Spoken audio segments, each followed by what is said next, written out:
Hello students, welcome to सवल staff. My name is Rohit. दोस्तों, हिमाचल प्रदेश के अंदर पीजीटी शिक्षक की वैकेंसीज जो हैं वो आउट हो चुकी हैं और 585 वैकेंसीज के साथ ये नोटिफिकेशन आउट हुआ है और अप्लाई करने की जो डेट है वो भी स्टार्ट हो चुकी है, यानी कि फॉर्म फिलिंग जो है वो शुरू हो चुका है। आपको ऑनलाइन ही अप्लाई करना है Himachal Pradesh public service commission की वेबसाइट पर जाकर। 17 तारीख से ये फॉर्म फिलिंग जो है वो शुरू हो चुकी है। 13 नवंबर तक आप फॉर्म फिलिंग कर सकते हैं। बट इस वैकेंसीज को लेकर बहुत सारे कैंडिडेट्स के अलग अलग सवाल हैं, तो इस वीडियो के अंदर मैं आपके बहुत सारे सवालों का जवाब दे दूंगा।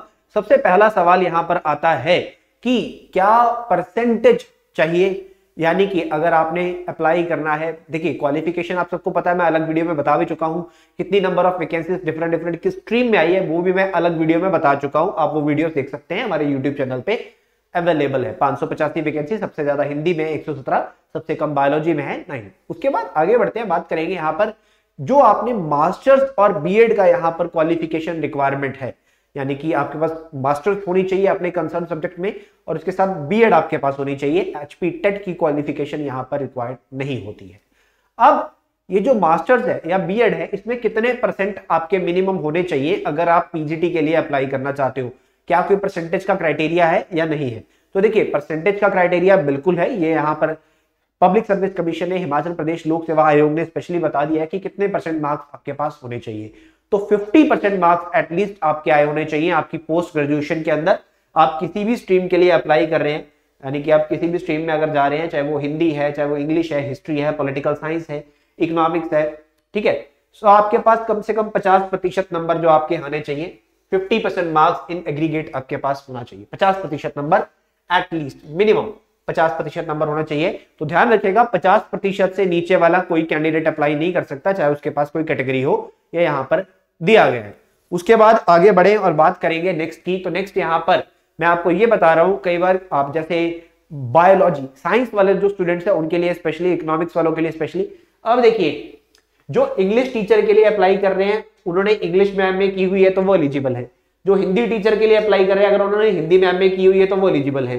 जो हिस्ट्री के लिए अप्लाई कर रही है, अगर आपने हिस्ट्री में मास्टर्स किया हुआ है तो आप एलिजिबल हैं। उसके बाद आप पॉलिटिकल साइंस में अप्लाई कर रहे हैं तो पॉलिटिकल साइंस में आपकी मास्टर्स है तो आप एलिजिबल हो। बट अगर आप इकोनॉमिक्स में अप्लाई कर रहे हो, तो अगर आपने इकोनॉमिक्स में मास्टर्स की हुई है या फिर आपने अप्लाइड इकोनॉमिक्स में की हुई है या फिर बिजनेस इकोनॉमिक्स में की हुई है, ये तीनों ही एलिजिबल रहेंगे। उसके बाद अगर आप फिजिक्स में अप्लाई कर रहे हैं तो आपने फिजिक्स में मास्टर्स करी हो, एमएससी करी हो, या फिर इलेक्ट्रॉनिक्स में करी हो, या फिर न्यूक्लियर फिजिक्स में करी हो, आप तीनों ही एलिजिबल हो। तीनों में से किसी में भी अगर आपने एक में करी हुई है, आप एलिजिबल हो। उसी तरह से केमिस्ट्री की बात करते हैं, अगर आपने केमिस्ट्री में एमएससी करी है या फिर बायोकेमिस्ट्री में आपकी पोस्ट ग्रेजुएशन है, आप एलिजिबल हो। अब उसके बाद आती है बायोलॉजी की, क्योंकि बायोलॉजी में काफी सारी स्ट्रीम्स आगे बढ़ जाती है।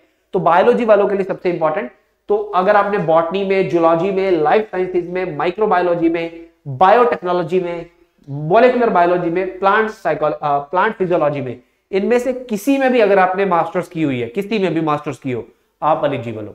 ठीक है, चाहे आपने प्लांट फिजियोलॉजी में करी है, चाहे आपने मॉलिक्यूलर बायोलॉजी में करी है, चाहे बॉटनी में करी है, जूलॉजी में करी है, लाइफ साइंसेस में करी है, माइक्रोबायोलॉजी में करी है, आप एलिजिबल हो। बट एक कंडीशन यहां पे ध्यान रखना, आपका जो ग्रेजुएशन था, उस ग्रेजुएशन में आपने बॉटनी और जूलॉजी को पढ़ा, बस ये एक कंडीशन है कि आपने बॉटनी और जूलॉजी को एज अ सब्जेक्ट अपनी ग्रेजुएशन के दौरान पढ़ा। उसके बाद जो कॉमर्स वाले हैं, कॉमर्स वालों के लिए किसने अकाउंटेंसी पढ़ी है, फाइनेंशियल अकाउंटेंसी में करी है, ठीक है, इनकम टैक्स मेजर सब्जेक्ट होना चाहिए था, आप एलिजिबल हो। उसके बाद एमएफएफसी यानी कि मास्टर्स ऑफ फाइनेंस कंट्रोल भी अगर आप किसने करी है तो वो भी एलिजिबल है इस पोस्ट के लिए, कॉमर्स सब्जेक्ट को लेकर। अब ये सब्जेक्ट मैंने आपको बता दिए, 50% मार्क्स मैंने आपको बता दिए कि होने चाहिए। अब बीएड की बात कर लेते हैं, बैचलर ऑफ एजुकेशन। तो देखिए, बैचलर ऑफ एजुकेशन की जब हम बात करेंगे तो ये जीवन नहीं है कि आपकी बीएड 1 साल की होनी चाहिए, 2 साल की होनी चाहिए, क्योंकि किसी ने बीएड 1 साल की करी होगी, किसी ने 2 साल की करी होगी। ठीक है, अब तो 2 साल की होती है, पहले 1 साल की भी होती थी। किसी ने 1 साल की करी है, किसी ने 2 साल की करी है। आपके पास बीएड की डिग्री होनी चाहिए, कम से कम 50% नंबर आपके उसमें होने चाहिए। 50% नंबर आपके पास आए होने चाहिए, आप एलिजिबल हो। ठीक है, और इसके में से कुछ स्टूडेंट ऐसे भी होंगे, बहुत कम स्टूडेंट्स होते हैं जिन्होंने इंटीग्रेटेड करी होती है, यानी कि मास्टर्स प्लस एजुकेशन का कोर्स इंटीग्रेट किया होता है, वो भी यहां पर एलिजिबल है। ठीक है, तो एमएससी एजुकेशन जिन्होंने किया है वो भी यहां पर एलिजिबल माने जाएंगे। बट अब अगला पॉइंट ये आता है, बहुत सारे कैंडिडेट्स का सवाल ये है, हम अभी फाइनल ईयर में हैं या फिर हमने फाइनल एग्जाम दे रखे हैं, हमारा रिजल्ट नहीं आया है। तो देखिए, क्या ये कैंडिडेट्स एलिजिबल हैं, ये सवाल यहां पर आता है। तो देखिए अगर आपका रिजल्ट, देखिए पेपर के लिए लास्ट डेट जो है अप्लाई करने की वो 13 तारीख है, 13 नवंबर 2023 ये लास्ट डेट है अप्लाई करने की।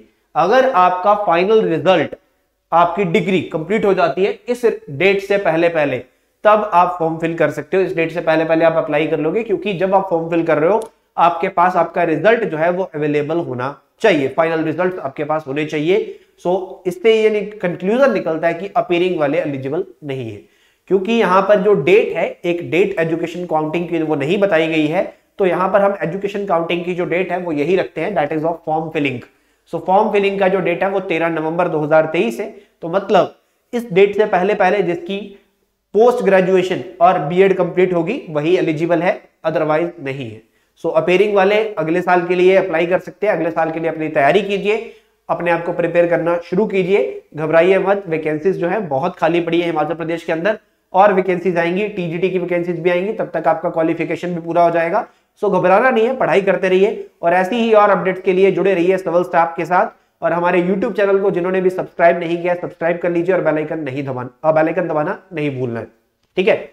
सो यहां पर आप ध्यान रखिएगा, अप्लाई करने के लिए जितने भी स्टूडेंट्स अप्लाई कर रहे हैं ध्यान से फॉर्म फिल करना है। फॉर्म फिलिंग स्टार्ट हो चुकी है, लास्ट डेट तक का वेट नहीं करना है। यहां पर बताया भी गया है कि the candidates are advised to submit the online recruitment application in advance without waiting for the closing date. अगर आप एलिजिबल हो तो आप जल्दी अप्लाई कर दीजिए, आप वेट मत कीजिए कि लास्ट डेट पे फिल करूंगा, लास्ट बेंचर्स मत बनिए। चलिए, सो प्रिपरेशन को भी स्टार्ट कीजिए, डिसीजन लीजिए, पीवाईक्यूज को देखिए, सिलेबस अभी कुछ ही टाइम में जल्दी आ जाएगा, तब तक के लिए अपनी प्रिपरेशन को थोड़ा सा बूस्ट करना स्टार्ट कर दीजिए। चलिए, बहुत बहुत धन्यवाद।